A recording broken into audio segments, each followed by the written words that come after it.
All right, everyone, how are you doing? It's another Monday evening. We've got a revisit episode tonight. We're talking all things Rise of Skywalker. We got a little bit of news. We got a substitute producer, but we are ready for another grand time. So, for tonight, Emma, punch it!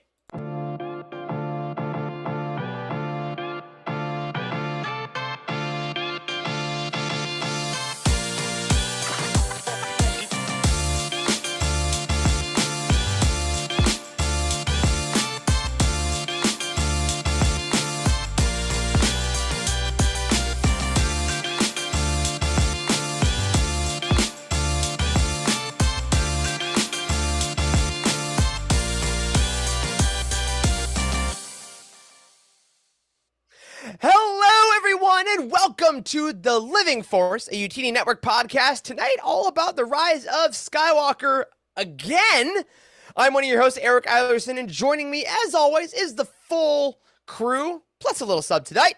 But first off, we have the man who, might blow up everything we've ever worked for and make it new again, Dr. Corey Helton! Hello. What's up, buddy? Hello, everyone. Hope you guys are doing well. Another exciting week in Utini fandom, and my light's not on. Hello, now you can see me. There he is. I just realized that. It's been a busy week. I'm getting ready to go on my trip. We're going to Hawaii in 2 weeks, guys. And, oh my gosh, we need to get subs, don't we? Yeah, maybe substitutes, or I'll just show up in a Hawaiian shirt from the beach. That's so exciting. So, I know, man. Like I said, I've never been. So, any of you listeners have been to Hawaii, give me your tips. I'm listening. Yeah. Corey needs to know everything because, he's not like our next guest who clearly already knows everything. It's Dr. Charles Henkel. Hey, guys. Thank you. Hanging out here in Charlotte.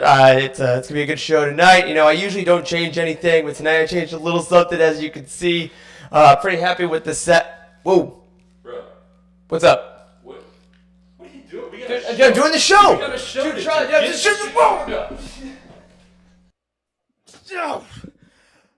okay. Oops, sorry for the mix-up there. Okay, we have the very rude Dr. Charles Henkel. Oh my gosh. Ow, dude. What the heck? I am actually here, and Eric was here, and we had a nice 4 days together, didn't we, Eric? Yeah, we did. I went and visited Charles in Charlotte this whole weekend. It was awesome. Some of the best food I've had, some of the best company for sure. We took in a minor league baseball game, and it was a really incredible city that I might be moving to.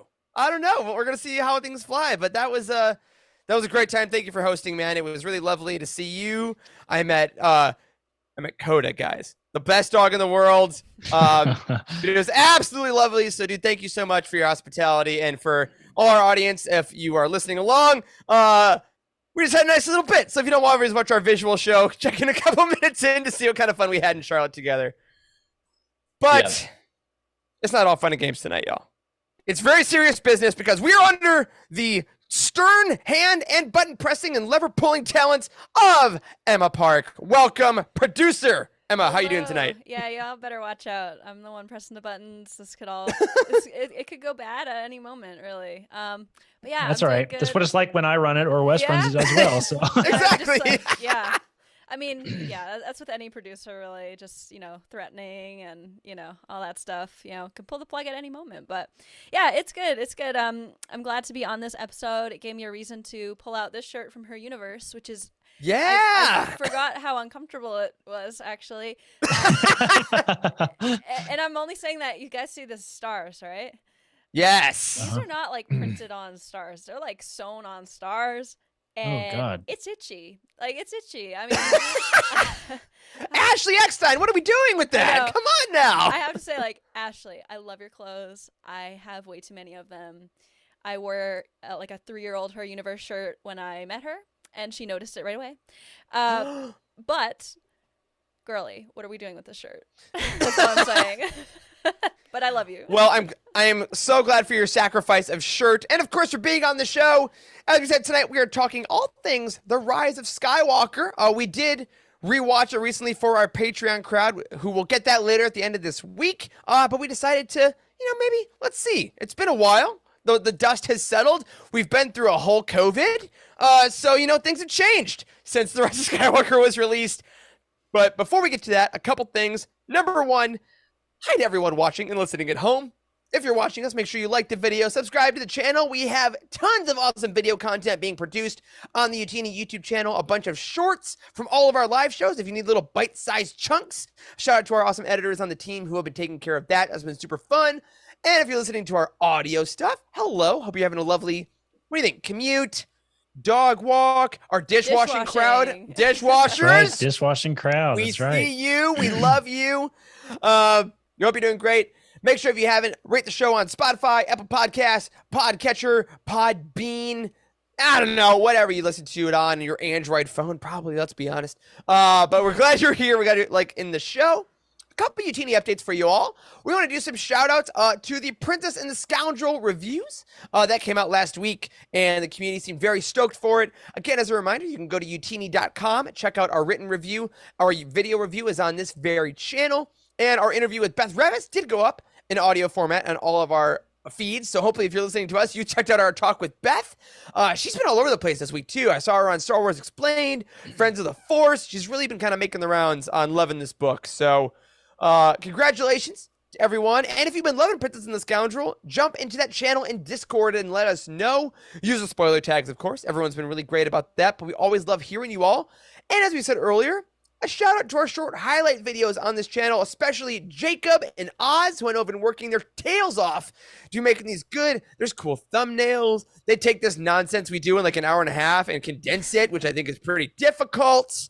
But shout out to you all. It's really not easy, and it makes our community amazing. And speaking of our amazing community, we got to give a huge shout out to our patrons at patreon.com/utini or utini.com/patreon. You make it possible to do amazing things like for me to visit Charles. That is a joke. That was all my own money. That was no Patreon money. For legal reasons, this is a joke. For legal reasons. we actually, Charles, we actually didn't do any Utini filming. I was surprised while we were there, except for, of course, our marvelous intro bit. Yeah, I mean, that took days of staging. Lighting, choreographing. You know how long it took me to pull up those blue tape X's off of the floor for our spots that we had to hit? I mean, it's your idea to use gaff tape. That was the problem. It was just stuck in me, and then we had to redo the whole floor. I mean, it was a long time. Of theater, I thought you could have steered us better than that. I never learned, buddy. Well, next time we will check in with our cool patrons for their advice on content and future bits.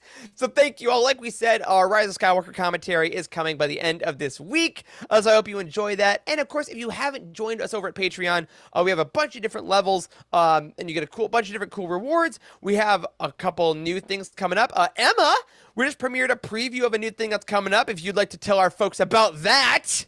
Yes, I would love to. I thought so. I thought you might. Yeah. What is that new thing? It's a show you're doing. Are you doing a show? Are we announcing that yet? Yeah. Oh, yeah. You recorded a show, Emma. It wasn't in the notes. Okay. Oh no, that's not how we do things here. Sorry, you're used to other shows. I'm just gonna throw it at you. I am. This is scary for me. But mind reading is a requirement, apparently. Exactly. Yes. Okay. No, I know what we're talking about now. So yeah, I'm really excited to announce something new that's coming to Patreon. Something that's exclusive only to Patreon, actually. And it's a podcast I'm doing with my twin sister, actually. And we're gonna be doing a rewatch of all the MCU movies and shows, and kind of going along movie by movie, show by show with everyone. And I think it's going to be a lot of fun. It's kind of, it'll be Ghost Crew-esque in the way that we do it one by one. And I'm really excited. I'm shocked that she was interested in doing like anything like this with me. So that's really exciting. And we're hoping to kind of, draw some people in that maybe we're on the fence about joining our Patreon, and maybe this will add something else that just kind of pushes you over the edge to join. So it is, yet to be named. We're going to try to figure that out. But, if you have any good ideas, drop them in the comments. We're always, always glad to hear those. So, I'm really excited and definitely join. We're going to be starting, doing regular recordings actually like starting tomorrow. So those will be dropping pretty soon. Awesome. Cannot wait. Yeah, it's awesome. Like, we have so much obvious Star Wars content. We bring people into the books. We do all our things on Patreon, but it's nice every once in a while to say, yeah, we do other cool stuff too. So excited to bring you guys that. Of course, if you have any suggestions, like Emma said, drop them in the comments. Contact Timothy, our Patreon manager. And thank you again, as always. Your support literally allows us to do everything we do here at Utini. And we can't wait for the next year of content coming your way. But before we get to our I messed it up. Let me take that back. We don't edit this podcast. Before that, our specific content, let's get to some Star Wars announcements in this week's Star Wars Weekly Roundup. It's the Star Wars Weekly Roundup.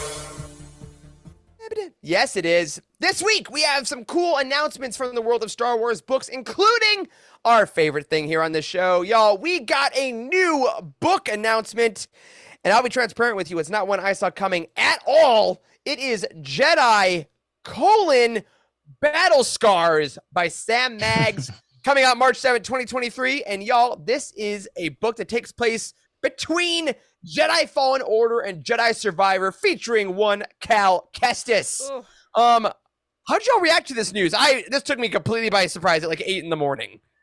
Tell me about the timeline with this, because this comes Yes. out. When does the game come out? After this? I believe in May or April. And this I is set to come out. in Say again March. when? March? In March. Okay, so we're going to get this before we're going to get the game. That is very interesting. Yeah, Maybe. it's like a prequel to the game. I think the game hasn't been officially announced, Yeah, but we're we're- guessing this is like read it before you play the game.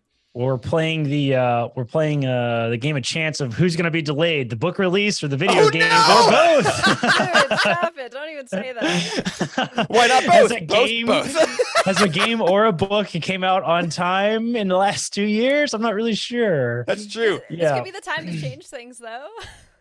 It could be. Maybe. What about release date? We already have one. Well, yes. What about second release date? Uh, Like, that's that's exactly kind of it. where I am now. Yeah, for But sure. if This it is comes exciting. out- It's exciting. Yeah, when and if it comes out, and hopefully doesn't get Mandalorian. delayed or destroyed like 1313 or Mandalorian or whatever we Oops. have. Like No, we have a lot of references here, man. Game references being canceled, books being canceled. But Yeah. Corey, there's a little bit of a difference here. We're starting to promote it and market it. And when did you say it's coming out? May? The game is coming out in May, tentatively, right? May. Allegedly. Allegedly. I feel like We'll they probably didn't find out start at Tokyo doing or this something. Stuff until, unless it was like mostly done, right? I mean, We hope, yeah. that might be me looking at it optimistically, but Doesn't have a cover yet, so I don't know. Hey, it is part of might the be the cover, not cover. final series. Yeah. We have Oh, tons yeah, that's of true. these. That's true. It's Yeah. a great series.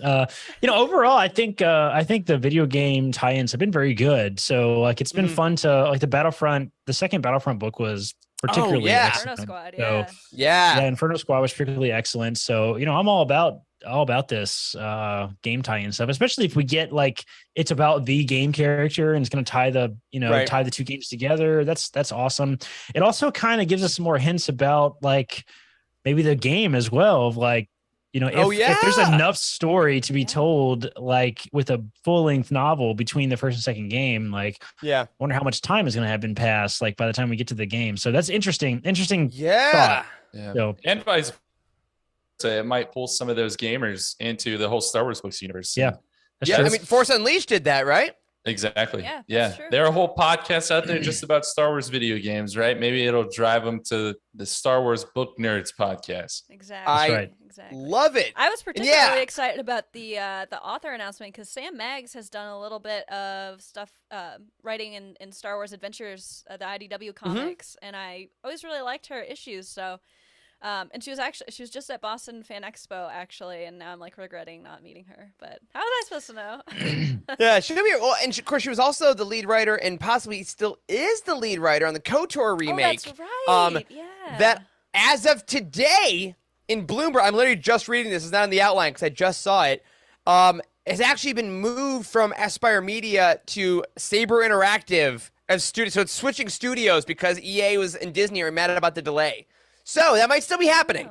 But I know Sam Maggs was very involved in that. He's been very involved in game journalism a lot. And like, I love that it's gonna not only have Cal Kestis, she's announced like Marin's gonna be in it. Yes. Like the crew of the Mantis will be in it. So any kind of canon story we get. What's the guy with the salt shaker? Oh, it's the guy with the salt. Grizz? Was that something where like there's a cutscene where he would just like salt the meat for like an ungodly amount of time? It was like, God, yes. You know what? I'll tell you what though. I was thinking when they announced this, I'm gonna have to replay the game. Not only to play the second one, but before the book, it'll be nice to get a refresher. Same. And what if the book is like you said, Corey, maybe it'll have lore secrets. Maybe the book will also be like, and then Cal, ran at the wall, but then he pressed A twice and then B and then did a special secret move. And it's like, oh, I read the book. Now I know the move. He opened a chest and he found a poncho. What if that whole book is just set on that one planet, that level that no one can get through in like less than 3 hours? Yes, Zepho. Zepho. Oh my all God. on Zepho. Now I desperately want to play this game again. You know what they should do with every hardcover? If you look at the back, you got to buy the book, and they have like posters and stuff in them. Yeah. Instead, they have like a QR code for an unlockable poncho for Jedi Survivor. Yes. Oh my God. Come on, What other? I hope combos I we really not do. have Yet, though? Like, right? I really do hope they talk about the ponchos. If they don't, that's just a missed opportunity for real. Like there's so many They gotta. ponchos in the they game. talk about Cal's closet on the Mantis, and it's just like full. Yeah, of exactly. ponchos. Yeah. Well, speaking of the ponchos, the second book we'll Yes. talk about, absolutely will talk about those ponchos. And that is The Art of Jedi Survivor, which is coming up from our friends over at Dark Horse May 2nd, 2023. So we assume this will be either right around release. Sometimes they do these slightly before release, depending on spoiler stuff. But this is fun. They did one for Jedi Fallen Order, and I didn't get that one, but I heard it was like one of the best It is art books so we've ever seen. good. You have it, Emma? Yes, I do have it, and I haven't like read it all. I like to read my art books word for word. I haven't gotten to that one yet, but Awesome. I have flipped through it initially. I always got to do my first little skim, and it Yeah, has first got read through. some awesome art in there. And I'm sure that the info that goes along with it is just as good. And I even watched there was like a little documentary, kind of short thing that came with the deluxe version of the video Oh, game. shit. And I watched that after I played the game, and that had a ton of awesome art in it, and a lot of good interviews. I love this kind of thing, seeing the behind the scenes stuff, how they develop a character's look and style. So I'm all for this. Yeah, I love the art books, especially for video games, because like they take so long to make, and there's so many different ways they go. And Fallen Order was such a gorgeous game and just added so much lore. So can't wait to dig into that. But of course, I love that you mentioned documentary, Emma, because we also got an announcement earlier today. Charles, what are we getting on Disney Plus Day, September 8th? Thor: Love and Thunder. Oh yes, no, we are. Yep, that's it. All right, that's it. That's the only thing we're getting. No, we are getting, rather than the like Disney Gallery series that they've been doing for all of the Disney Plus Star Wars TV shows, we are instead getting a one part, I don't know, I guess I'll say feature length documentary I think about that's fair. Kenobi, the TV series. It's coming on September 8th, like you said, a Jedi's return, and we have this awesome promotional poster with so cool. the robed Ewan McGregor somehow still looking fantastic. Like, I know, even though we can only see his robe, that his hair is still immaculate under there. Yeah. Oh yeah, you feel it. And I love when you zoom in on this image, actually, like right by the homestead, you can actually see there's like camera crew and mic person and stuff like that. Yeah, it's really neat. I'm so excited for this, you guys. Like I finally got around to watching the Disney Gallery for Book of Boba Fett. I don't know why. I just hadn't had time to watch it. I finally got around to watching it a few days ago, and oh my goodness, it just made me just fall in love with these documentaries all over again. I watched a little bit of the TROS behind the scenes to get ready for today. So good. This is going to be amazing. I'm going to, just cherish, Deborah Chow's, her insights into the making of this whole thing. I think it's going to be incredible. Yeah, the little trailer teaser we got was like, oh man, they all the promo for this was so good because it was you and Hayden. They knew exactly what they're doing, and then just to have a whole full-length thing of them talking about shooting it, and I mean, they're gonna have flashbacks to Revenge of the Sith filming, and they'll go like, what was it like seeing Hayden for and we're gonna cry. Like, it's gonna be so good.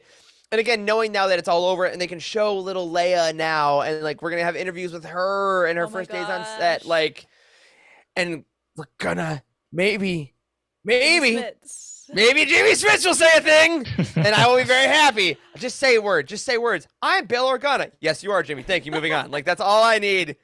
But yes, it says come out Disney Plus Day, September 8th. They've also teased many big things we've been promised before. So at UTD, we always say, what do we say? Manage your expectations. We're getting a documentary about Obi-Wan, so very stoked about that. Keep your eyes out. Again, September 8th. Sorry. But of course, beyond that, we have a lot of great book stuff coming out. Make sure you're always checking the utini.com release calendar for everything that's coming out book-wise, including coming up, The High Republic Path of Deceit, October 4th, just about a month away. And then about a month after that, we have The High Republic Quest for the Hidden City. Because remember, in The High Republic, those middle grades are often so freaking fun. Yes. And these two books are, of course, being done by the fantabulous duo of Kevin Scott and George Mann. Oh my god. So it's gonna be so come on. good. It doesn't get better than that. Guys, we've reached the point where our next book release is a High Republic book. Can you believe it? We made it. I never thought we'd be here again. It's been so I long. thought we'd never get a Yeah. High Republic book ever again. It felt so long. Right? I know. Yeah, when they announced that, we were like, "Good Lord, that's so far away. We have so much time. We have so much time." But actually, when you think about Charles, it, how you feeling, Charles? I don't You feel like- feel like I have- 2022. I don't know what you're talking about. I will say, I'm going to call Charles out, guys. I was at Charles's house. It's a beautiful house this weekend. Had just started Padawan. Saw it on the counter. That's true. Had Princess and the Scoundrel waiting. So, like, it's fine, guys. Be like Charles. Take your time. Read the Yeah. books at your own pleasure and just get Enjoy ready for the it. roundtables. There was a moment where I was sitting on the couch. I was playing PGA 2K21, which is a terrible game, by the way. It's a terrible game. It's not well not done. great. And It's I just not great. turned and looked at Eric and I said I should be reading Padawan. Yeah. And I was like, you should. And then we looked back and we kept playing golf. Yeah. Also, quick correction. I got so excited because I was thinking of wave 2 of The High Republic. Stephanie, you're right. Path of Deceit, the YA, is written by Tessa Grattan and Justina Ireland. Cavan's YA is the next one. That's My right, mistake.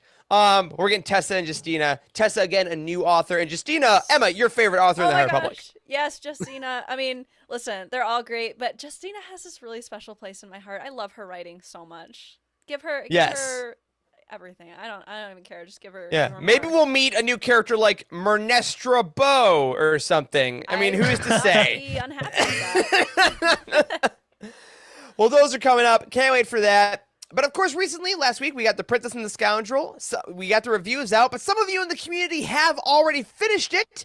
And what better way to bring back our book review segment by reading our first user review of The Princess and the Scoundrel. Charles, if you'd be so kind to do the honors, tell us which person in our community was the first to read it, and go ahead and tell us what they thought of Princess and the Scoundrel.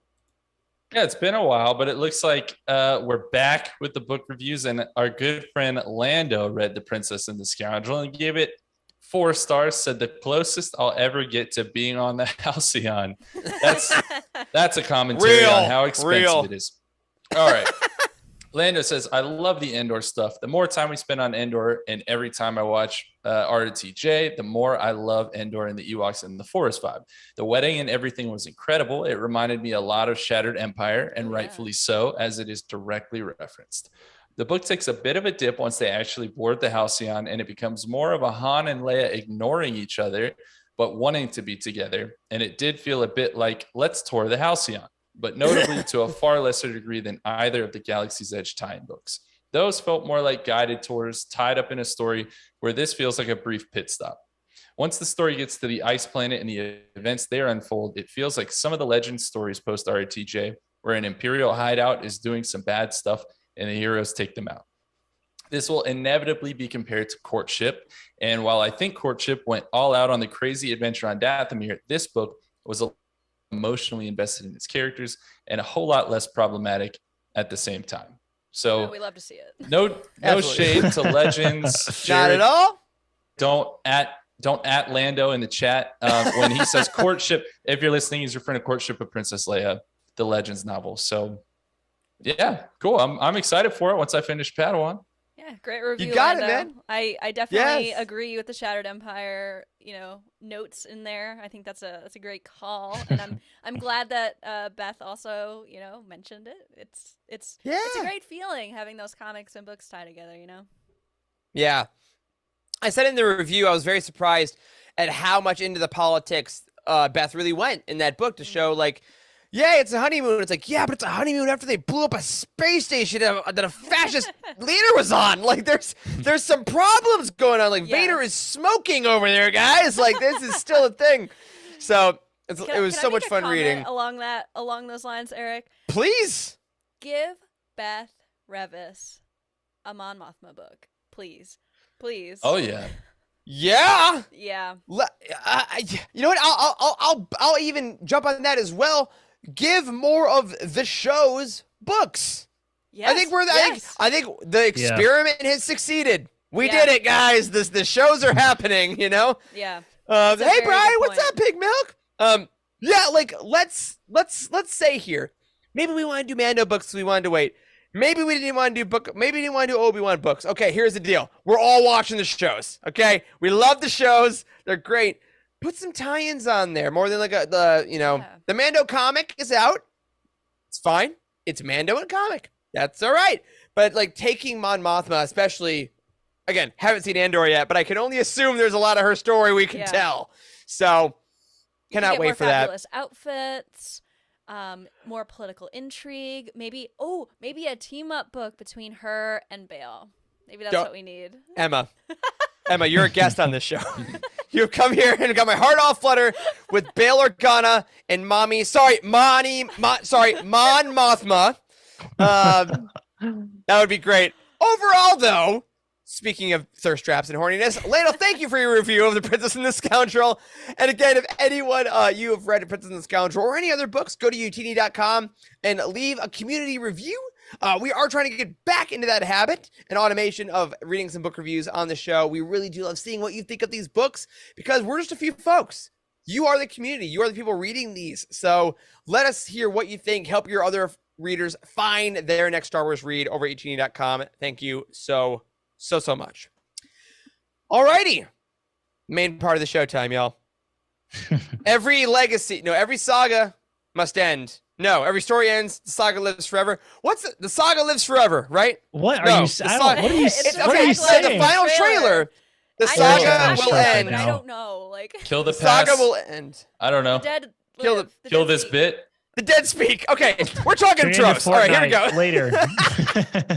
So we're talking Rise of Skywalker. Here's why, y'all. After Shadow of the Sith, the previous roundtable, I realized that because that book ties so directly into the Rise of Skywalker, kind of like no book has in a while. Like we've had a lot of books like the High Republic separate from movies, and even I would say things like Brotherhood aren't as tied directly to films, right? But Shadow of the Sith is like, yo, it's the TROS novel. We even said last week that this should almost be part of the journey from the Rise of Skywalker line if they were doing that, right? That's a great point. So I said, yeah, what better time to discuss this movie now? Again, this was 2019 this came out. It's almost 3 years ago, guys. Wild. And we haven't had a Star Wars movie in theaters in like 3 years, which I know there was many decades where that was the case. I get it. We're spoiled, but it's been a while. So I want to go around, y'all, and just start with a very basic question. What was your initial reaction to Rise of Skywalker? Because a lot of our listeners I know may not have listened to our earlier episodes on Rise of Skywalker. Emma, you weren't on those episodes. So tell me, what'd you think of it? What were some of your older favorite parts? What were some of your issues you had? Let's just go early right now, and then we'll get into maybe the most recent watch. So Charles, let's start with you. How did episode 9 hit you way back in 2019? Yeah, so episode 9 was hit and miss for me. I think there was, as we saw, a lot of backlash against the movie, and there are, I think, some really justifiable reasons for that backlash. And then I think there's a lot of just pure internet troll hatred backlash as well. And you kind of have to separate those things out. There are legitimate gripes and there just aren't. I personally walked out of the theater thinking that is probably my least favorite of the saga, which is not to say I hated it, but just that's where I probably ranked it walking out of the theater. And I think that for me mostly came from not necessarily story choices in and of themselves, but how rushed and sudden and I don't know that I'd say forced, but kind of sprung upon a lot of those plot points were. But that said, when we had our kind of review episode, I think at the time, let the record show, I was the biggest proponent of the movie. You were. I We checked the tape. defended, Yep. yeah, I defended some of the decisions that are definitely still controversial to this day, like Rise of Palpatine and those sorts of things. So, that was kind of my early experience. I knew it was up there among the upper echelon amongst, Revenge of the Sith and Empire in those movies for me, but I didn't agree with just the avalanche of hatred that I saw coming from a lot of places. Great recap. Emma, I'm not going to say anything else about that just yet. Emma, what about you? Tell our fans, they may not know. You're a mystery. You're an enigma, Emma. You might be a Palpatine. What was your initial thoughts on the movie? So to preface this a little bit, it's important to know that the sequel trilogy is my favorite trilogy. Bam! Of the saga. Number 1. Number 2, Rey is my favorite character of any character Bam! in Star Wars. Oh my God, you are Wes. Excellent, we did it. Every time every time you guys have a question of oh, who do you want a book to be about, Wes always says Rey, and I always message him. I said, Wes, we're the same person. It's crazy. And now here I am producing. I'm basically Wes. I'm just not in Texas, and do I need a cowboy hat? Yet. Does someone have a cowboy Allegedly. hat? Does he wear a cowboy? You know what? Not that we've seen, but we do know he has a custom one, and Yes. I have seen it in person, and it's gorgeous. I love it. So Really I guess, impressive. yeah, those are the 2 points you need to know about me. And The Last Jedi is my favorite Star Wars movie of all time. That's also important. Here we go. I think my initial reaction to this movie, I felt a little sick to my stomach afterwards, but not in a horrible way. I think I had such shock that it was ending, and then it was ending that way, I guess. And I don't think I was a huge fan of the ending at first. I've grown to appreciate it, and we'll talk about that a little later. But I think initially I was like, they kissed? Why are they kissing? I've grown on that. It's grown on me a little bit. It definitely has. The second thing was I didn't like the whole why do you have to die? Why did anyone have to die? Why can't we all just live and be happy? That was definitely something that kind of bugged me. I didn't like all the fake outs in the movie. They felt a little cheap to me. The Chewie one, when we thought Chewie died, I very much fell for that. I fell for that hard. I started crying. Sure. It was very convincing, and a lot of that had to do with Daisy Ridley's acting. It's just brilliant. Yeah. She's brilliant in all the movies, but The pain in that scene, moment, yeah. I mean, it made me cry again when I watched the movie again yesterday, and I knew what happened. So I think that speaks a lot to her performance. And then the other fake out with Rey dying, which again I actually stood up in the movie theater and I was about to walk out.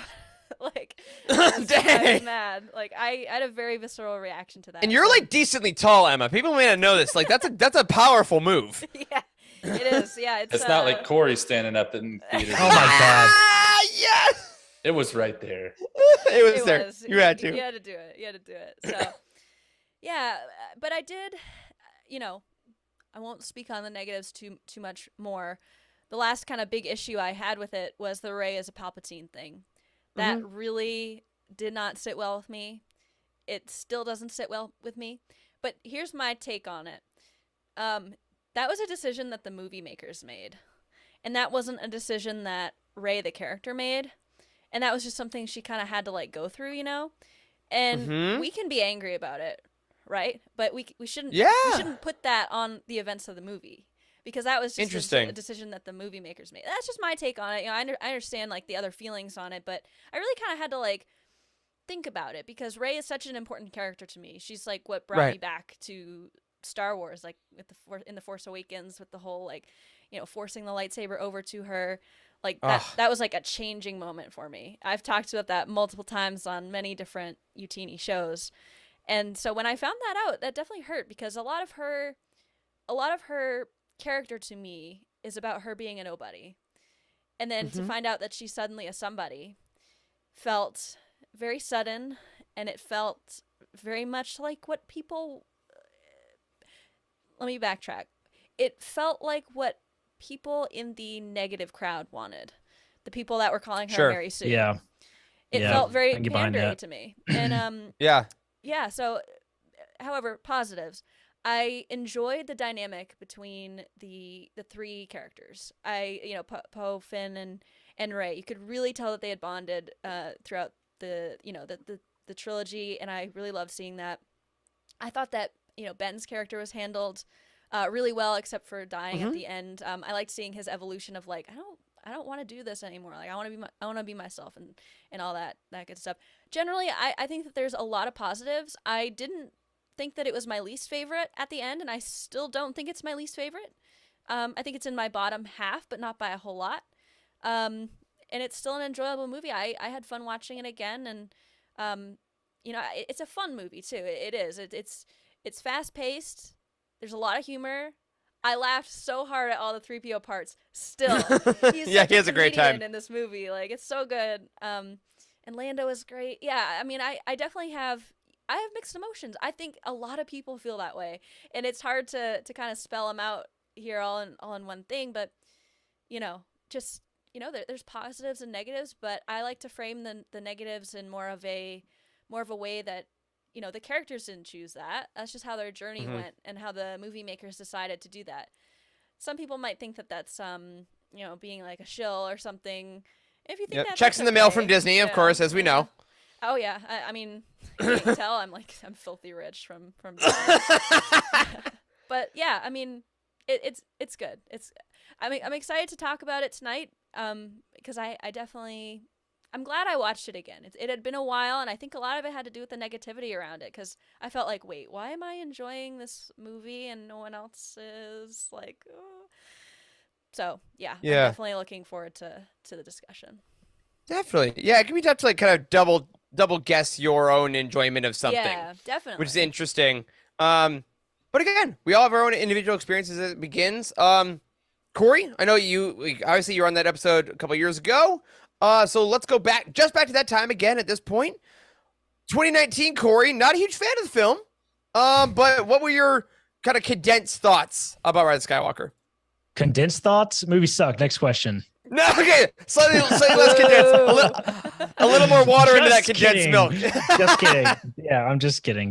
I look back on our episode that we did, and it still kind of haunts me a little bit. I mean, I said this even in our Patreon event that we just did, where we watched it again. Like we even got a little negative then, and that hurts me. I feel like, because like we preach it. We're a little preachy around here about being positive and finding things you love and that sort of stuff. So I still have a lot of mixed feelings about even how we handled, the release of the show, or early release of the film, and how we covered it on the show. I think I created that show. I kind of mostly myself. I called it the three, what was it? Three unforgivable sins. Oh my God, I remember Three that. Unforgivable sins. Yeah, that's a pretty harsh language used. I regret that. I wish I had talked about it like that. Initial reactions. Well, I had an interesting personal experience. Me and one other person on the team, I think it was Carl, actually. We had the movie spoiled for us mere hours before we went to see it. Yes, because unfortunately, yeah, there was a troll in Discord jumped in our Discord and said like 3 or 4 bullet points, I think, and it was something like Rise of Chewie Palpatine dies, was one of them. Chewie dies, Rise of Palpatine, Kylo Ren falls in a hole, and they kiss at the end, I think Palpatine Falling his in a hole granddaughter. isn't super specific. I mean, lots of people. I know in it's Star Wars not. fall It's in really holes.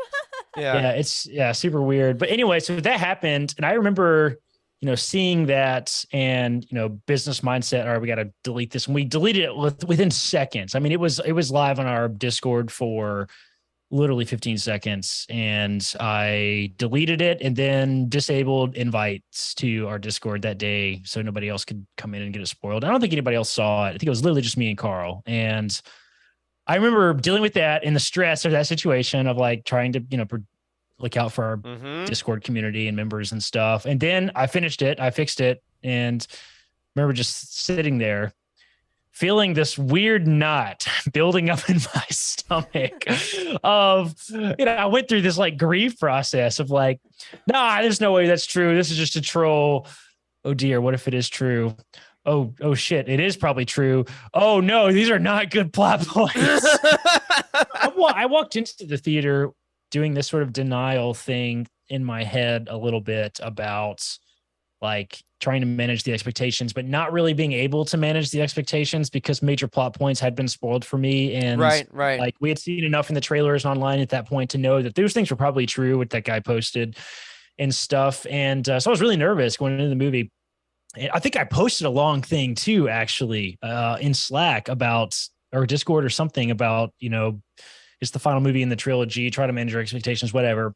Anyway, so we went to the theater and I'm sitting there, I'm really nervous. And the first words of the crawl are somehow Palpatine is returned. And it hit me instantly. As soon as I saw the first, or whatever, the dead speak. Yeah. As soon as I saw the first 3 words of the crawl, I immediately knew that everything like I posted was true.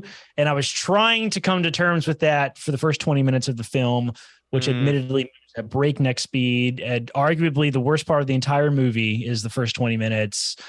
Like, oh man, I just had a lot of really mixed emotions my first viewing. Like if we're talking pure initial reaction, I had really, really mixed feelings, both because of this weird experience I had where the movie got ruined for me. And then also just a lot of things that I was not crazy about in that first thing. So I think that really did influence the way I felt about it and continue to feel about it. And some of those things have changed over time, which we can talk about. Other of them have kind of stuck around, but I definitely walked away from the movie theater with a much more kind of negative sinking feeling, I think, than I have any other Star Wars film that I've seen in theaters, which is every film since, remember, Attack of the Clones, I guess. So, what is that? 5 or 6 films, I guess we've seen. However many Star Wars movies there are. Yeah. All right. So a rough go again for an external factors are so interesting, especially when it comes to Star Wars, because this is such a personal thing. Like I remember going to my, 5th viewing of Force Awakens, but it was with my parents who hadn't seen it. My mom's the biggest Star Wars fan in my life. She's the one who introduced me to everything. And as we were leaving, luckily, a guy in the parking lot was like, Han Solo dies. And I was like, dude, yo, That's It's like, if that had been spoiled for my mom, I would have been like, I'm going to fisticuffs, essentially. But I would have really serious trouble not resorting to physical violence in a situation like that. I'm dead serious. Like, I'm not trying to be some kind of tough guy, but that makes me so utterly angry. Also, it's like, how do you know if they're just not trolling you, though? You know what I mean? Like, that's the worst part of it. That's the worst I know. part. Yes. You can't know. Yes, how it was for me with that guy. I didn't know if it was true or You're not. just worried. Yes, anxiety. So I will say, luckily, I was in the theater when that when that happened on Discord, and I luckily I muted everything, so I know it happened because of a Slack notification, but I didn't see it. I remember sitting in my chair just terrified because I'm like, someone in this theater knows something, and a kid is gonna say something to their mom a little too loud or like something, but luckily nothing like that. But I watched the initial showing, and I wasn't crazy about it. Just pretty bluntly, I was like, there's some stuff I liked, but I got home and I was like, I don't think I'd like that movie. And it was like the weird, again, for all of us in this community, mental gymnastics that you can do yourself, isn't it? Yeah. Like, how did I not like that? And then but for me, in my apartment, I have all the AMC IMAX posters for episodes 7, 8, and 9 are in like a display in our dining room. So how I got those, every Sunday, AMC would give away a poster at an IMAX screening. So you had to go 3 times. Oh, hey, Wes! State Drive, buddy. But I was like, okay, I'm going to go see this at least 3 more times. Let's see. Second time I saw it, I was like, I don't like this. I don't know. And then the third time I saw it was with my mom. And it was I remember it was on New Year's Day or something right before we went to a family event. So it's sort of like 8 a.m. or something. Because I'm like, we got to see this before we go to a family event. And my family was like, you're really going to see Star Wars at 8 a.m.? I'm like, have you known we're 30 years? Of course I am. And I saw it, and I was next to my mom, just witnessing Star Wars happen. And she was, if you've ever had the fortune to meet my mom, she's one of the most wonderful women on the planet. She's so positive and loving, and she was just like so excited, and all my concerns melted away.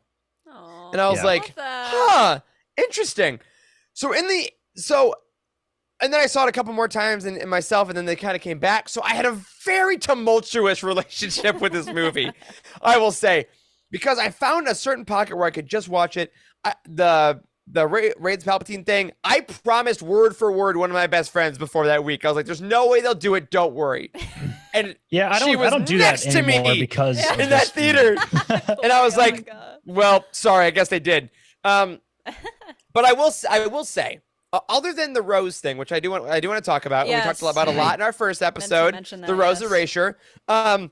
Most of my issues with the film were technical. Like you said, Corey, the breakneck pacing, the camera angles, Yeah. the shot composition, like literal movie making things. And I'd agree with that. as I watched it more, I'm like, this isn't so much about the lore, because we're Star Wars fans. You can accept anything Right. at a certain point, but like the movie making hit me weird. So I will say, to kind of segue us here, I have actually rewatched this much less than any other Star Wars film upon getting the DVD. Because again, I went to Target the day of. I got the 4K Blu-ray. Like, come on, we all know what we're doing Same, here. yes. But I haven't really put it in a lot until we did our commentary. So I want to ask you all now, since 2019, and this can be more of a round robin. I want to get our initial thoughts. Have you guys watched Rise of Skywalker one time, a couple times, a lot of times? And what have been the most significant changes you've found? And on the same hand, what have been the things that have really either doubled down for you or you just haven't been able to shake? I wanna start with this one because Do it, man, do it. I called it the Kinda scared, three Corey. unforgivable sins of the original. Has there been Why did you guys forgiveness? do that? What You are the should have three slapped original yourself in the sins? I don't head. even remember. I don't. It was Does Rise of Corey remember? Palpatine. Yeah, I Yep. do. It was Rise of Palpatine, the Rose erasure, and Palpatine's plan in general, or the Yes. three. Yeah, that makes it. Yes, yeah, those were the three. And interestingly, let me start by being a little more positive. All right. Last year at Christmas time, Caitlin and I have this tradition every Christmas we watch the Star Wars trilogy. I don't know why. It's just we watch the whole Aw. trilogy back to Because back. you're It's in kinda- love. It's pretty fun. I know. Come on. yeah. It's pretty fun. True And love. we watched the sequel trilogy either this year or last year. I can't remember how recently it was. But we watched the sequel trilogy. And this movie works the best when you watch it immediately following the other two. And I think it's Agreed. because Yeah. it's really weird how that works. We watched them all three of them within like a week or 2 week period or something like that. And it's weird how that works. I think it's just like it's easier to let go of preconceived expectations when you watch them all back to back a little bit, maybe like because you can kind of see how things changed after the end of the eighth one and that sort of thing. So yeah, I think it works the best after that. And I'll double down on the fact that everything once you get to Kajimi is phenomenal. I think the movie is excellent Kajimi's once you get to Kajimi. Dope. Yes. I will say the things that I really disliked have gotten worse, and the things that That's I tough. really liked have gotten better. The divide Okay. has widened. I Sure. think. Yeah. I Yeah. think unfortunately, and we watched it together the other night, and we really noticed a lot more weird little small movie making flaws, I think, that I've never really noticed before. Like you called them technical issues, Eric. Like, Yeah. I feel like I've noticed more of those more times I watch it, but maybe that happens over time. But some things I'm still just not ever okay with. I am still so utterly upset that Rose Tico was cut out of the film. Like so mad about that's that. the biggest I don't one. think that one is ever going to be, you can't fix that with lore or with No. books or with any of that. Yeah. You They've can't tried, fix the but it fact that doesn't Kelly help. Marie. Yeah, No, it doesn't help. It makes it CJ just worse. mentioned the adaptation in the chat. Ray Carson's adaptation we lauded, and she did what she could. Like, Rose know. is actually doing a great, important Yes. job. It's like She was Uh-huh. She was studying the Star Destroyers. Yes, but yeah, you're right. You I know. Yeah, you can't change the fact that Kelly Marie Tran did interviews with like Good Morning America where she talked about being excited to be on screen with Ray's character and like with Daisy's character and like And Billy I never Lord, like they had happened. scenes so together. dumb. It's so dumb. And we've still never seen the light of day of any of those scenes. They're not in the back No. behind the scenes stuff. any No, of that no, stuff. no Like, deleted scenes. That's it. I know. Yep. That shit pisses me off. Like I'm still I know, mad man. about it. Even to this day, that's Dude, still not okay with it. Me too. I feel like it's pandering. Like you said, Emma, it's Yes. pandering. It's It very pandering to much the worst is. part of the fan community. I hate It it. is, and I feel so bad for her, man. Like I had the pleasure of meeting her at Celebration, and I gotta say, Picture was so good. I know It was I love good. it. I like cherish it. There is no one that is more positive about something that has been so negative for her. I know. Like, really. I don't yeah, understand it really how has. she does it. I admire her a lot for the way that she handles herself after such a Mhm. horrible situation. I Yeah, don't she know- has I don't more know resilience, how I think, she than can any handle of them. that. Yeah. Yeah, I completely me either. agree. Like she She's was definitely so got more excited to backlash meet than Daisy, everyone, and oh yeah, yeah.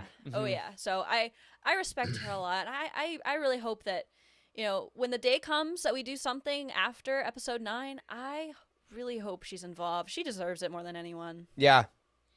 Yeah. Yeah, hope so too. I'm still not in any way crazy about the Rey being a Palpatine decision. I mean, I think it's slowly, very slowly, at an excruciating pace, getting better for me over time. Like Shadow of the Sith improved that a great deal, Yeah. but even Absolutely. Knowing that even Palpatine is the then- Force chasing them, it's Yeah. like, I okay. know. Again, shout out to Adam Christopher, like we said on our roundtable. Everything he tried to do, he went as far as he literally could Yeah. to make it awesome. It I kind of know. works now, like with all the tie-ins Yeah. and stuff. Like it works. It works to some degree, but it's like the Rey being a Palpatine is the canon equivalent of like Luke for me from Legends. That's From such a good because- quote. Nobody can deny that was a stupid ass decision. Yeah.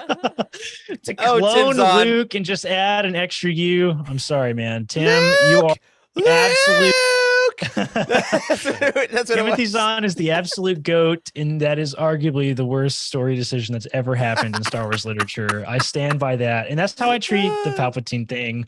As far as Corey's the last, acting like he'd been happier if he was named Steve. I would have. Just call him. Steve Just call him Skywalker. like I don't know. Craig. It can be. His name is Craig. Craig This is Craig Skywalker. is what you Skywalker. Craig wanted. Skywalker. Okay. All right. He looks into the camera, No notes. like looks off into the distance, and he goes, "Craig Skywalker." That's what happens. As far as the last one, the whole Palpatine's plot thing, I can get behind this as being a movie making flaw now. So maybe this one hasn't gotten worse for me. I feel like we watched this Yeah. the other night, and after the movie, we argued about it the whole time. I'm telling you, go listen if to you're our on Patreon, you can hear us in real time get more confused about Palpatine's plan. Like as we're trying to discussing explain it, it. we're like, And it's- we get Listen, more it's really confused. easy. What we realize it's really easy is if you're after you've seen it, like if we were to have a discussion right now about Palpatine's plan, it's easy to do the mental gymnastics of say, oh, it's just force transfer, essence transfer, blah blah blah. It's easy to do that. But when you're like literally watching the film and trying to explain the plot points, it makes zero sense. There is not a plausible explanation for what Palpatine's plan was. We tried to put one together, and after the Yep. film was over, we were just like, "Can someone explain it to me?" Because it Yeah. doesn't make doesn't Go. need to be Kill the really girl, but bring her There's- here so she can kill me. But now I will kill you. But then you have killed me. But now you win. And it's like, Can I? Please call Can their I? local astrophysicist to Oh, explain this to me. yes, Charlotte I got Charles. I'm gonna butt in, and I'm gonna Do come it. to the defense of this movie. I love it. I'm gonna say first off, there's no fixing the Rose unforgivable sin. No. Yep. Yeah. Yes. I'm Oh, gonna that's just move gonna past get that. it. No, Yep. no one can That's, fix that. That's the one. But the other two, I want to say this. I think you can fix them even from a lore, a movie standpoint. Hit it, okay? man. And we talked about this a little bit in the Patreon commentary. So go listen to that if you haven't listened to it yet. But Rey, when it starts out, everyone wants to know who she related to. Okay. Then it turns into Rey's a nobody. Then it turns into Rey's a Palpatine. Rather than view that as like a negation or a total switch, I think you can view it as a furthering of Yeah. the idea behind it, right? I think that's Rey one of those can things. That's be why it whoever works she better when you wants. see the other two. Right. Rey can be whoever she wants, whether she's nobody or even if she is the spawn of literally the devil. Like, Yeah.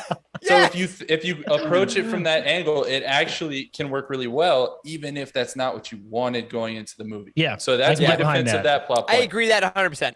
And then the Totally. Palpatine part, I think we're supposed to be confused, or at least that's what I choose I hope to believe. so. He was confused right? as well. I don't think he necessarily was. Whoever knows what Palpatine, unless you're looking at it retroactively, like going back to the prequels, whoever knows what he's actually choosing. When people walked into Return of the Jedi, I don't think they necessarily knew what he intended when Vader and Luke faced off. Like maybe he wanted one thing, maybe he wanted the other. We act like we know because we know what happened. I like it when fathers and sons fight. It just makes he me does. excited. It's just kind of gross like that. But yeah, that plot point's a little confusing. I'll give you that. The whole, So, I mean, he never really fully reveals his hand, and that's a very Palpatine thing to do. So that's kind of how I choose to approach that as well. And I think it works. I agree that if you're trying to follow his logic, point A to point B to point C, it doesn't pan out. But I don't think we ever really can do that with an evil mastermind. To some degree. I will also say there's not an A leads to B leads to C in the film at all is the problem. No. Like it doesn't make any like none of his plot points like really none of his evil plans make any sense. Like I think we talked about this in the commentary, and I hate to keep bringing that up because we have a lot of listeners who are not patron members and blah blah blah, right? But like I think it's an editing issue. We talked about that in the commentary. I think they just cut it up in a way in which that it maybe like put something that was supposed to be after like in front. So like it ends up not making a lot of sense cohesively. I think it was supposed to be like an essence transfer thing. Isn't that what's in the book? Right. Like funny you should mention, Corey. I did just look up on page 220 of the Rise of Skywalker novelization by Ray Carson. She writes out Palpatine's entire plan in a single page, and it makes sense. I remember that now. We talked about that too. Yes. Yeah, it's all in there, and and that was also. But that single page is definitely not what happens in the movie, and it's not at all. And I think it's an editing issue. They should have got George Lucas's wife to edit this one too. And oh my God! Long live Marsha.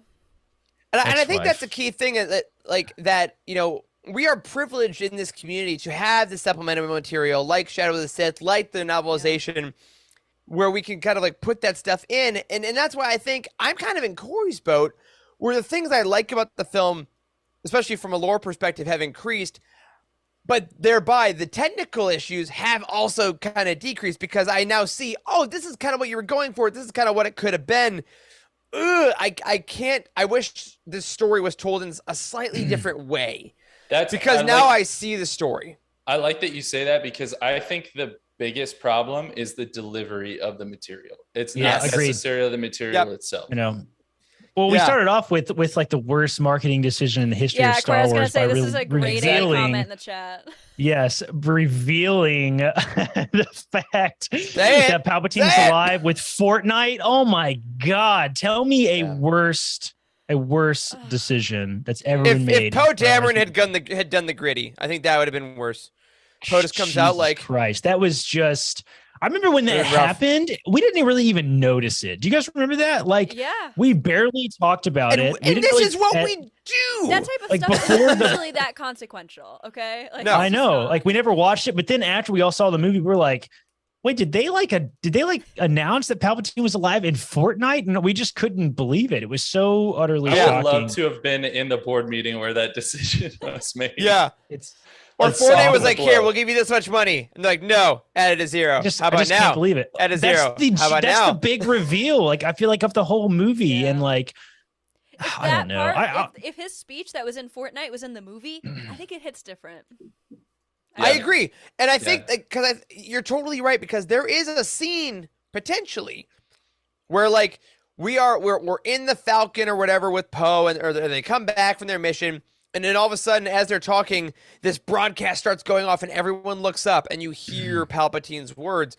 But we essentially get from Bulio essentially giving a giant USB extender into R2 and they do an upload. And then we don't know what the upload is. Yeah. And then we hear Poe say, like it's in the chat, somehow Palpatine returned. And here's the thing. Oscar Isaac, here's a hot take, incredible actor.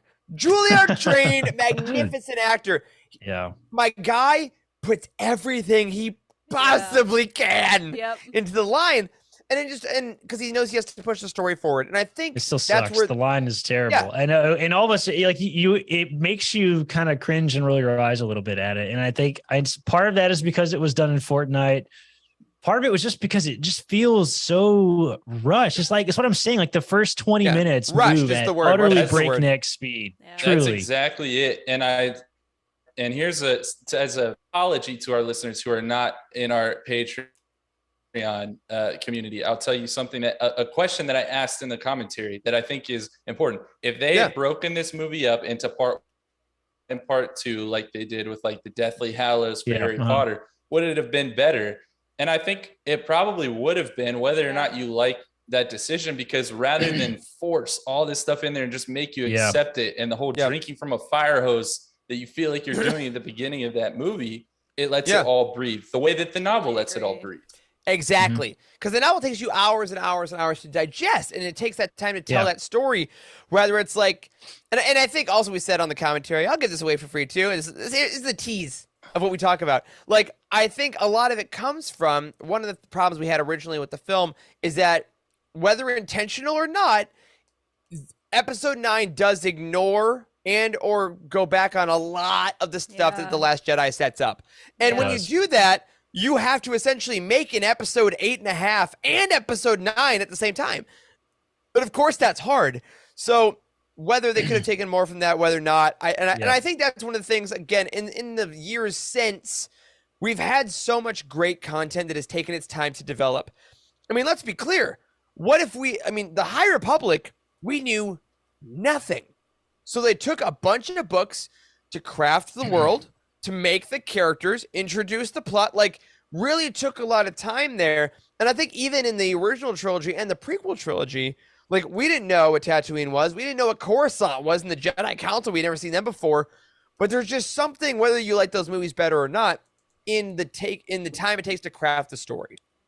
And I think the thing that we said like last time that I still stand by absolutely to this day. And sometimes, or some random stranger will ask me, "Oh, what did you think of the Rise of Skywalker?" And instead of giving them a 3-hour conversation like I give to you guys, I say something along the lines of the Rise of Skywalker made it so utterly clear that they did not have a plan from the beginning. And the fact that they did that after buying the franchise for $4 billion with a B, you have to emphasis on the billion dollars. That's so many New Balance shoes that George Lucas bought with that check. Exactly. You have to emphasize it just because the entire idea that a corporation could spend that much money and then not think through of films that are probably the most significant pop culture thing that's happened in the last 50 years is just so utterly mind-blowing. You almost can't believe it. Like, they didn't have a plan. I just cannot. It's just nuts. Here's the thing. I feel as though J.J. Abrams and Rian Johnson were kind of in competition with each other the whole time. Like, JJ didn't like what Ryan feels like did, that a little bit. Because, I mean, to me, I noticed it right away when JJ brought the helmet back. It's like, Ryan destroyed that thing for a reason. Like, very impressively, and he's like, actually, what if we just bunch of things together? There's a bunch of small things like that. Luke gets his lightsaber back. He catches it. Like, that's kind of a the line, the weapon, it deserves more respect. And I'm like, bruh, that's the only one that I'm still like, bruh, that is I don't know. And then he brought the lightsaber back. Like, what, why? Like, they're great in the comics now. I love it. But like, where did they come from? I realize I'm being the voice of reason here, but we don't know any of that. That's we don't know. Conjecture. It's That's speculation and that conjecture. That's true. That reeks of the dark side, my friends. It does. You're right. I don't think there's anyone, because JJ seems pretty down to earth. Ryan seems very down to earth. I don't think either of them are having a pissing contest with their biggest IP franchise. It was a group effort they've made. Yeah. Right. I will also say, I will say this.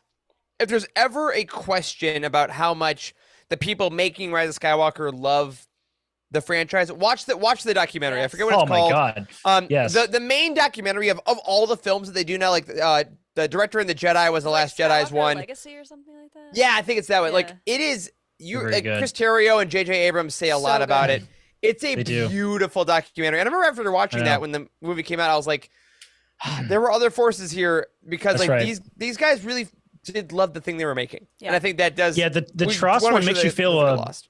the TROS one makes you feel a certain kind of way too, because they very much intentionally avoid all all of the controversial decision making in the movie. They don't talk at all about Palpatine being back, about Rey being, but Nope. they completely avoid all that. And it's just an hour of just like people who love making movies.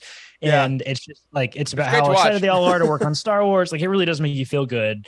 Yeah. Like watching those behind the scene documentaries. So, and also we have no idea what the movie making process looks like. The Not Star even Wars a little fans, they don't know at all like We like to think we know. But... how it works. No, like people like to blame people and story Well, and groups here's- and here's directors, and it's so back-asswards. Here's a thought experiment for you. After the Phantom Menace, after Attack of the Clones, probably some friends sat down with, I don't know, like a tape recorder, if any of our audience has heard of those, and recorded yes. some conversation about how awful the films are and this and that, and for this reason, that reason. And here we are this many years later, and there's just such a renaissance of love for these movies. Yeah, for Yeah, sure. And they gripped a whole generation, and we're celebrating all these actors and stuff. I mean, who's to say we're not those neckbeards talking on the tape might recorder be. right now? I We mean, might be. there's a Oh, lot man. of things to love in this movie, and I agree. Yeah. I always want to continually go back to how can I make this work, even though you can argue I shouldn't have to. I think Yeah. we kind of do have the onus as Star Wars fans. We're going to call ourselves Star Wars fans. How do I enjoy this film? What can I enjoy Yeah. about this film? I completely Yeah. agree Totally. with you, Charles. Like, Yeah. I think it's so important to, like I mentioned, I definitely fall down the rabbit hole of, I really enjoyed this movie. Yes, I had a few problems with it, but at the same time, I do find myself falling down the hole of like, this isn't liked among most people. So That's tough. It is. So then I You have kind to of feel a resort to certain complaining way. about it as well. And certainly, like I said, my big two major problems are Rose and Rey Palpatine. Other than that, I enjoyed it. I mean, I thought There's definitely a lot to was love. kind of funny. Like, Oh, yeah. You guys remember that guy? Oh my Like, god. Yeah. that drove me crazy Yeah. the second time around, y'all. I can't even tell you. He's The like French me in accent. Star Wars, like freaking, like encyclopedic knowledge of stuff that like he shouldn't even know about. Like, It's so funny too. It's just like cloning why does this something. character exist? His lines are hilarious. And the fact Yeah. that the audiobook gave him a thick French accent is Thick French accent. so funny. So funny. I love that they forgot to tell the narrator that he was he's a just a film. dude. Like, a character in the film. He has more lines than Rose, and that's ridiculous. He does. It's so stupid. what he is. That is ridiculous, y'all. What, Like, but a lot of is. times Rose is in the scene right next to him. Yes, That's the worst right part. next to It's him. like Could have said it. The only I thing think- that would have made it worse is if he like cuts her off or interrupts her and like talks over her. Oh my God. the Yeah. line. That's not Actually- correct. Well, actually. Oh my God, but wait. Here's another thing that I noticed. Finn goes up to Rose before they leave and says, "Aren't you gonna come with us?" And she's like, "No, I gotta do some, research or whatever." And then friggin' Claude is in the Falcon, and he doesn't I have know, any he goes- arms. He doesn't have any Yep. arms. Yep. And he's working He's a mechanic. mechanic. What can that guy possibly do? So I will say here, though, based on the chat and also based on, I think, now where this movie can get us. Because, yes, there are some things, as we've obviously shown here, and as our community has shown, like, there are some things people can never get over. Yeah, That's Yeah. all right. We're going to work on our stuff. yeah. One, our chat is blowing up Yes. with the Saint of Emma, the best boy. Yes, Babu Babu Frick. How have I not Babu mentioned him yet? Frick. How have I He's We a have not not great mentioned character. that because Most this of the does- character design is phenomenal. All the Yeah. 3PO stuff is phenomenal. There's so much to love about this Yep. film. I Zori think Bliss is amazing. Zori Like, all Bliss. the, I'm again, all telling the you, Kajimi everything stuff. Kajimi on, everything Yeah. after the lightsaber fight, like in the water. I made the comment Yep. that I think it's the best fight, like in all of Star Yep. Wars. Like truly, I think it's better than the throne room. Yeah. The Yep. water and the wind, like yes, the throne room is Yeah. beautifully visually with the colors and stuff, but there's something really visceral about that water Yeah. fight. Yeah. Like I And love that. maybe It's the all best so scene. good. Maybe the best scene in the sequel trilogy with freaking. Hey Oh, kid. yeah. there it is. Dad, mean, yeah, When That gives Han me comes chills back. every time I time. watch it, every time, and I know it's coming. every time. I It's know. amazing. It's I love incredible. it. That's Oh, such good storytelling, and so much good happens around that.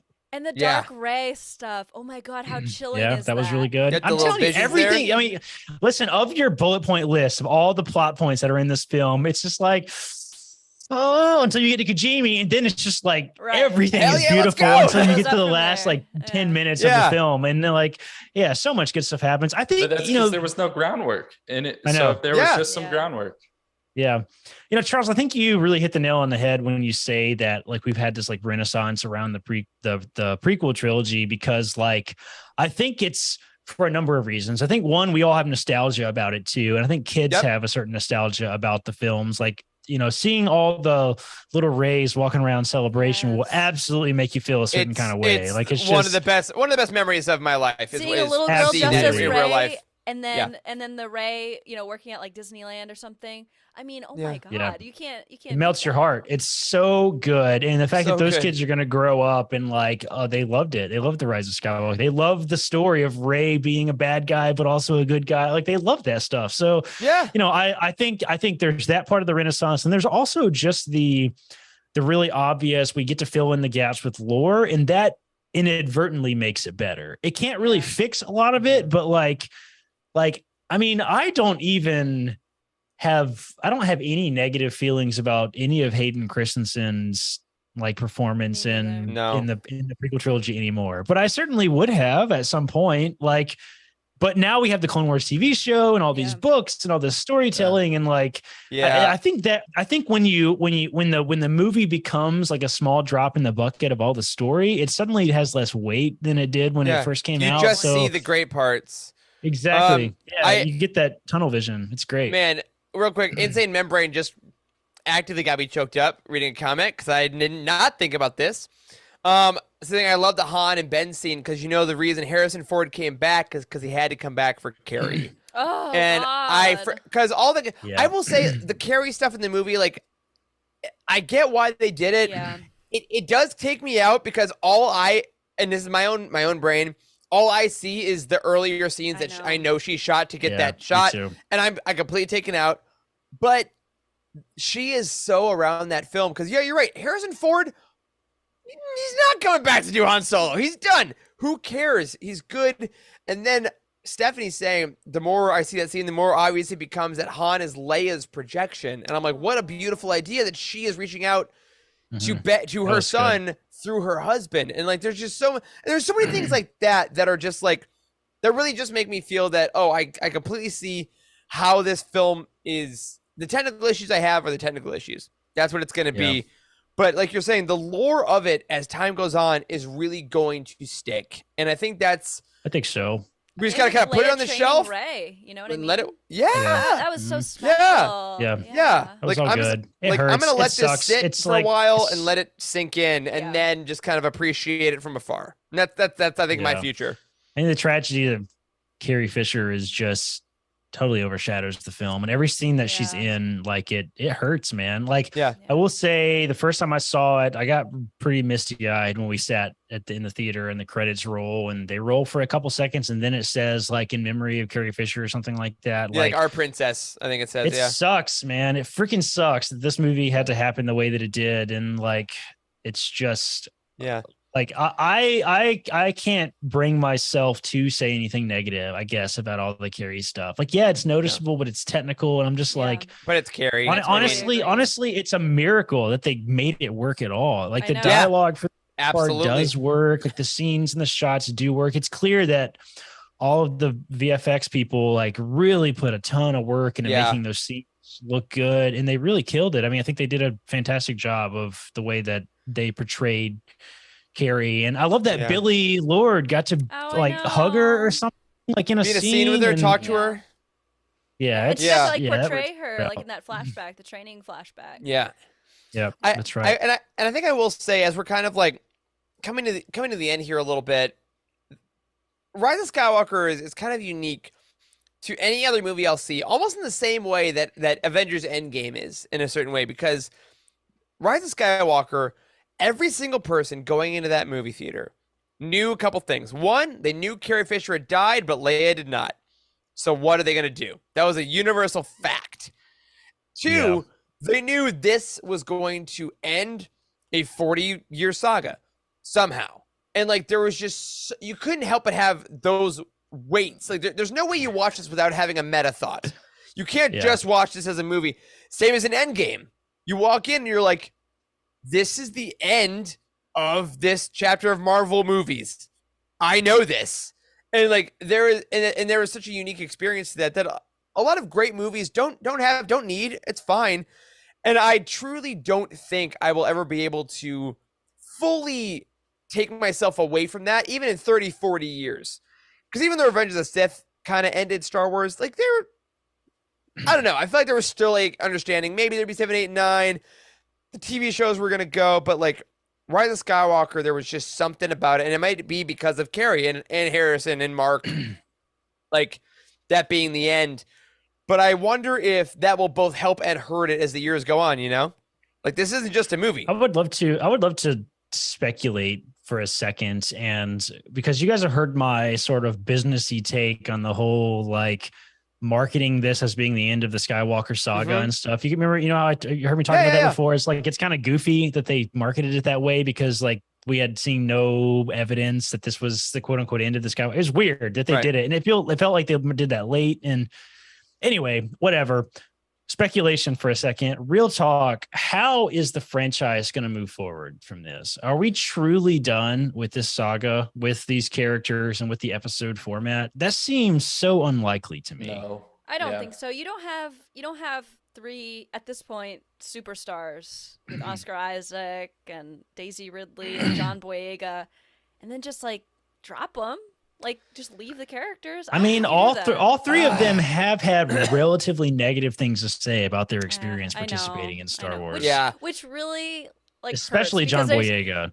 I know, and he, I think, he was treated actually, horribly. All of them actually have been treated horrible, but by the fan base. It's John Boyega talks though. about being treated horrible by Disney itself. And felt like they he took was- him off of posters in certain countries because they were racist in those countries, and there's like, it sucks so much though because there's a segment of the fan base, like us, that we don't care about the outside noise. We don't care about any of that. We just want more Star Wars stories with the characters that we love.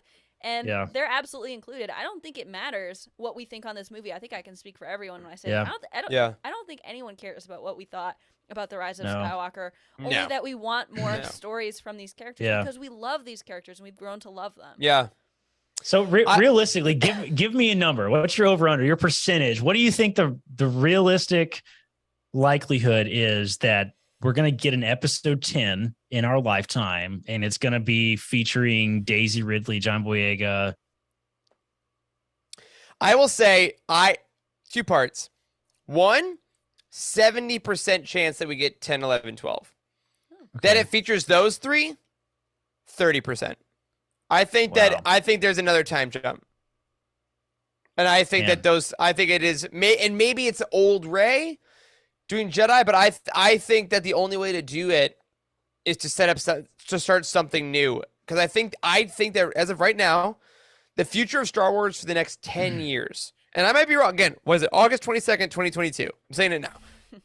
The future of Star Wars for the next decade is on Disney Plus with shows and the occasional spinoff like Rogue Squadron, which God knows if that comes out. Like, come on, like Star Wars movies. It takes movies to make. Who even knows? I think it's. But Disney Plus shows are easily the future right now because they're absolutely performing, and I think we can all agree on that. I realistically want to know if you think that 10 is coming. Like, I don't think there's any chance, honestly. And I say this as a gigantic sequel trilogy fan. I don't think it's coming. Never Really? 10. No. I don't know. What percentage would you have put on Hayden Christensen coming back? And I know it was in a Disney Plus TV show, but No, that's a great point. I would have That's a said great point. 0. And if there was a number Hard that said 0, zero. I would have said that one. Charles, not just no, Damn but it, Charles, hell that's such a no. good point. Yeah. I changed But also- my I don't answer. know, I give man. it In the next decade, man, I don't know. Like I just Episode seems, 10's tough. Episode 10's yeah, tough. it seems so hard to me because like I don't know. I mean, if you get really meta and think about it, like both in canon and Legends, it is a really big challenge to continue telling stories with like the big 3, whoever they are, Luke, Yes. Leia, and Han, or They can't grow. Poe, if they're Rey, and together all the Finn. time. Yeah, it's hard to grow if they're together all the time. And honestly, the big problem that Legends has is that you can only have so many galaxy ending conflicts that are saved by the same heroes. Right. And it's before you really just start to lose sight of it. Like, because the big three in Legends face so many enormous tragedies of planet killing weapons and alien races coming out of deep space to destroy the galaxy. So much insane shit happened to those three. Like, you can only tell so many stories with that. So, but then also at the same time, it seems like the dumbest business decision in the history of corporations to stop in capitalist America to not do an episode 10, a Star Wars with a giant X on it. I mean, come on. It's like a marketing fever dream. Call me a cynic, but I think real life has shown me that just awful crap keeps on happening. So I find that it happens in this fictional, galaxy. Yeah. And I also think but that's also why the High Republic has been so successful in books. Like the New York Times has been selling out of these because they went before everything and they made it brand new. And they're like, great, a new story. And like Marvel keeps working because number one, I'm not sure if we'll ever get to Endgame levels again, and that's okay. But their business model has been like, okay, we're going to do this phase. We'll do this phase. And now we have multiple universes. Never a thing in Star Wars. If they do that, people will lose their minds. But also, they don't need everything to be great. Solo, unfortunately, again, one of my favorites, Solo taught us that every single Star Wars movie basically has to break box office records. Yeah, otherwise they're not interested in it, at least in their eyes, which is utterly ridiculous to me. Like that we can't have different quality and grades of films. Completely agree. We have to compare. Like, how fair is it to compare any film to the highest grossing films of all time? It's ridiculous. So, it's not, but that's what their stockholders want. I think realistically, I don't. When did Rise of Skywalker? 2019. 2019. December 2019. I think 2029 at the earliest. I think a decade before we see a 10 is I think realistic. That's true. I think that's true. Just with the timetable it takes to make movies these days, like it takes 3 years to pump out a movie that's decent. At least. It seems like. And Ryan, and again, as of right now, we still got Taika. All these things are still in production, and I think that until we see a more stabilized timeline of Star Wars content, we won't know. Because also, when episode 7, 8, 9 were being made, Disney Plus wasn't a thing. That's streaming inculcation, the Marvel phase, like all of these things that have kind of changed blockbuster movie making.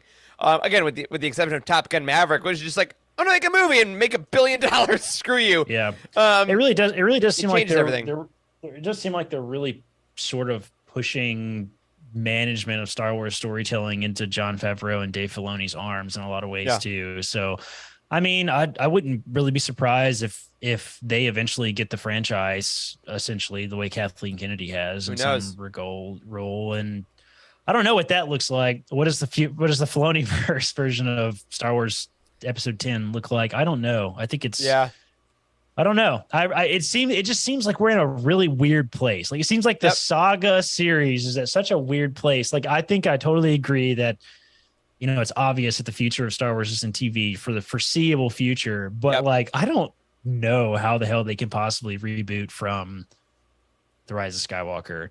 Truly, I don't know.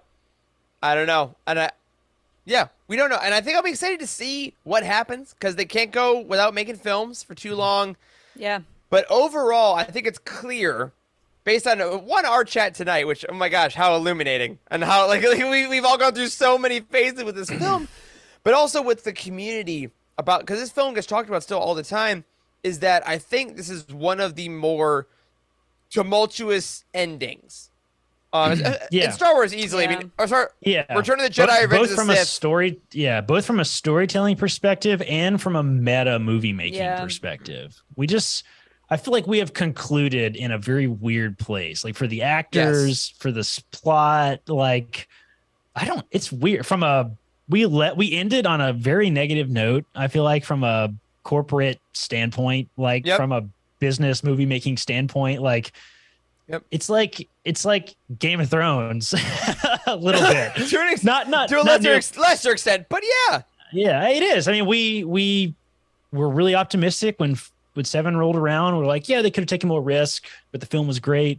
Then 8 was incredibly divisive, and then 9 was just like a I don't know what the hell 9 was. It was just like, It's I different. don't know.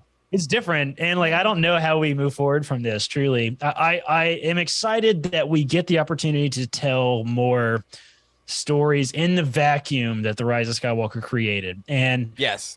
let's be real. It left a lot of giant vacuums. Yep. And we've already seen with storytelling like Shadow of the Sith that there is quality story plot points that can happen in those vacuums. And I hope 100%. that they are willing to take more risk to fill the voids, because Shadow of the Sith was an excellent book. It tried to accomplish a lot because I feel like it had to. And I hope we get, more opportunity for a single novel to really expand on one thing. You know what I mean? Yeah. Rather than trying to explain everything with, Yeah. novelization of the film and then this one book and things like that. So Yeah. I hope we get more post-film storytelling eventually. Yeah, Yep. I agree with that. One thing that I will say is that I hope that we get to that point that the prequels have come to. I know we will at some point, but I want it to be within my lifetime, I Yeah. hope we get to that point where we all look back and think about this movie and we think, oh, it wasn't like that bad. Like, you know what I mean? Like, Yeah, I like, hope, oh, I hope it's we can fun. just, I think we can smile and laugh and be like, you know what? The Phantom Menace movie sucked at the time, but I love it. And Right, I yes. love You that. have That's nostalgia all for it it. is. Yeah. Yes, and there are that's so all many it- people.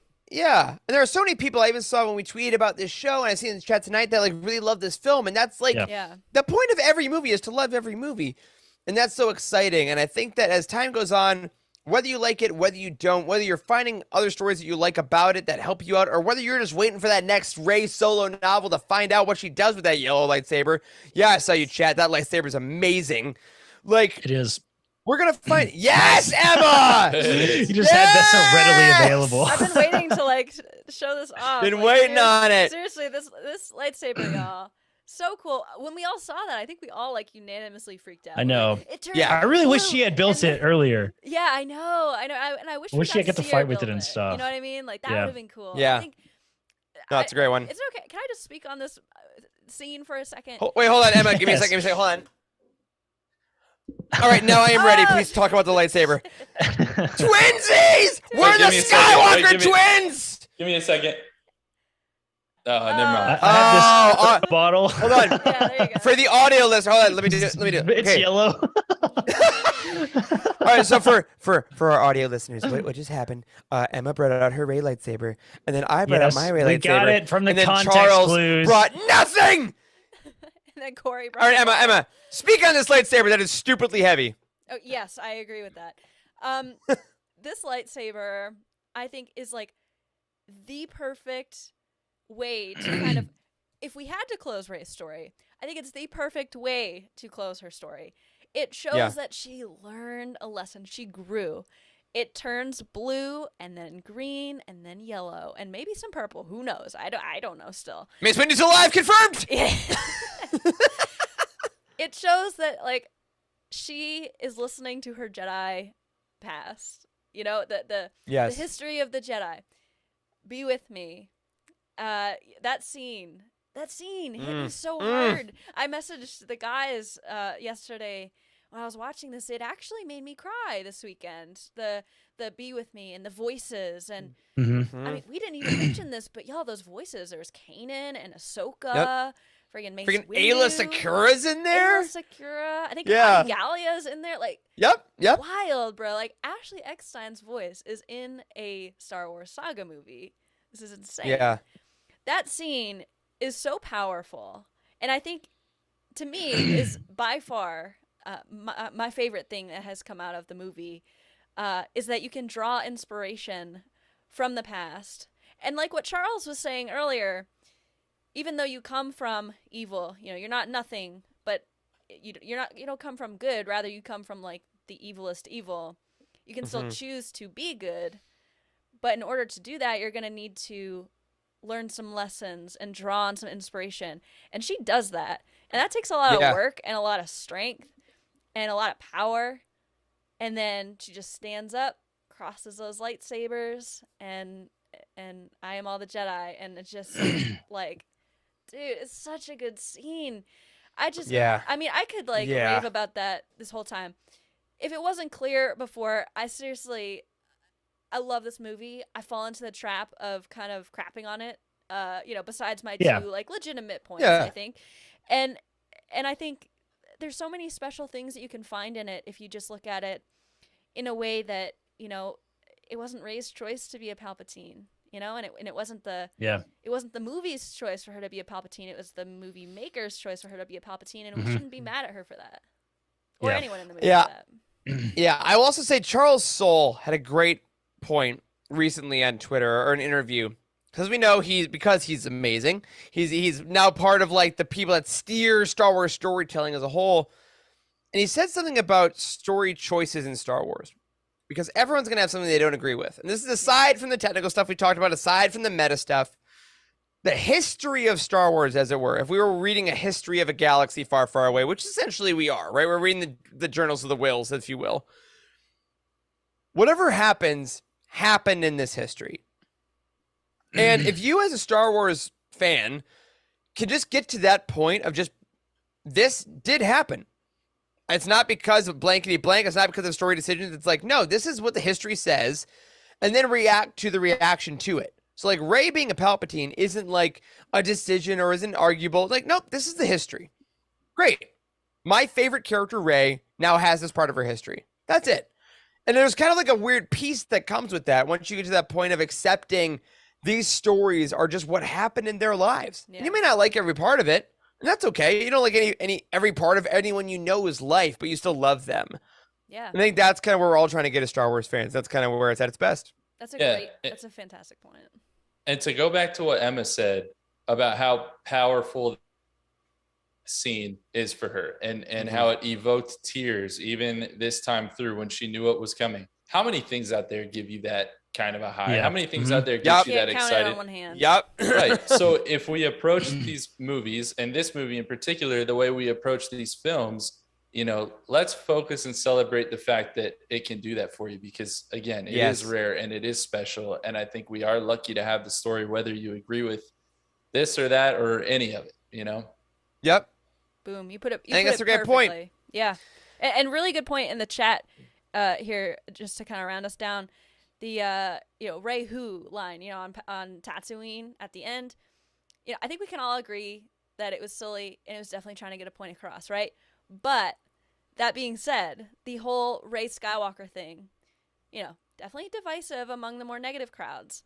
But I think I can speak for all of us when I say that that's very touching and powerful, because that's another one of those found family things. Like, she knows who her people are, and she wears that as a badge of honor. And I found that to be also very moving in this watch through again. Yeah. And shout out to Adam Christopher, because in Shadow of the Sith, Miramir tells Dathan, your legacy defines you. Yep. Yes. There you go. It's great. And I am Eric Utini. That's it. I do want to say, though, a little tease for some folks. We do this now and then. We talk about the future of Star Wars on this show. The next 2 weeks of this podcast are actually canceled. Are canceled, just like Star Wars. No, the next 3 weeks of the show, I did want to preview for some folks just to get you ready. Next week, in honor of Andor coming up, which again did get delayed, but that's okay. We are excited about the future of that, and we do want to pay homage to some spies, maybe some scoundrels. So y'all, they let me do it. I broke them down. Because next Monday night, we are doing a Spies and Scoundrels draft episode, building crews of the greatest Spies and Scoundrels from canon and legends alike. Cannot wait for that. I put it on the outline and said we're doing it. Those are episodes to watch, guys. So, you have to do it. We got to keep doing it. So that is next week. The week after that, for all of you following along at home that want to get excited about it, want to get ready, and have the book on your table just like Charles does, the Padawan Roundtable will be on Monday, September 5th.